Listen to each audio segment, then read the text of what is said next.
কদিনের মধ্যে দেখবে এই গাছে প্রচুর প্রচুর মিষ্টি কুমড়ো, বড় বড় সুন্দর সুন্দর, আর এই গাছে প্রচুর প্রচুর কাঁকরোল, বড় বড় আর সুন্দর সুন্দর। দেখবে তোমরা, দেখো বাড়তেই আছেন এনারা দুজনে, সেই সাথে তাগড়া ঝাঁকড়া হতেই আছেন, হোক। আর এই যে এদিকে দেখো, ইনি কত বড় হয়ে গেছেন দেখেছো? অপরাজিতা গাছখানা, ইনি বড় হয়ে নিজে নিজেই জড়িয়ে জড়িয়ে বাড়ছেন রেলিং ধরে। এনাকেও দেখিয়ে দিলাম আজকে, দেখো দেখেছো? দেখো কদিনের মধ্যে ইনিও ফুল দিতে শুরু করে দেবেন। কদিন যেতে দাও, ইনি এবার ফুল দিতে শুরু করবেন, নিজেই বাড়ছেন ইনি। ওখানে রাখা আছে তো টপখানা,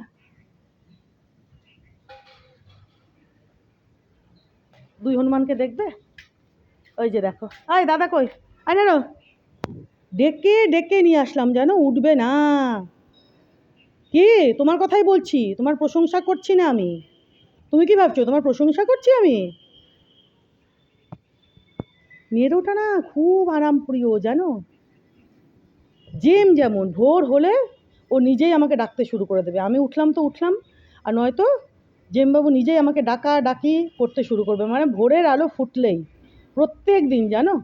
আর এই জেম, নেরো কি করবে, জেম না নেরো, এত আরামপ্রিয় আরামপ্রিয়, মানে উঠছিলই না জানো।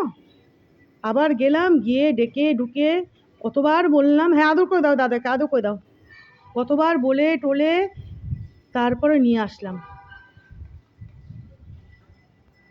ও একবার বিছানায় উঠলে নেরোবাবু বালিশ কম্বল গদি ছেড়ে উঠতেই চায় না। তারপর বেশি বললে আবার রাগ দেখাবে, গরর গরর করে। আয় নেরো, এদিকে আয়, এদিকে আয়, আয় এই সিঁড়ি দিয়ে ওঠ, ওঠ তো, চলে আয়, চলে আয় আয়। এই লোহার সিঁড়ি দিয়ে ও যে কবে পারবে উঠতে, আদৌ পারবে কি না।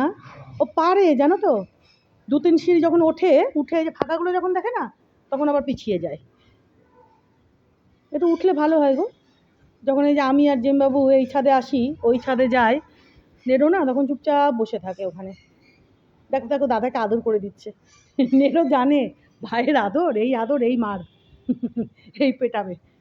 তো চলো বন্ধুরা, ওই দিকে কটা গাছ রয়েছে, ওগুলোতে জল দিয়ে, এগুলোতে তো হয়েছে বুঝতেই পারছো। তারপরে আমি নেরোবাবু জেমবাবু ঘরে যাই।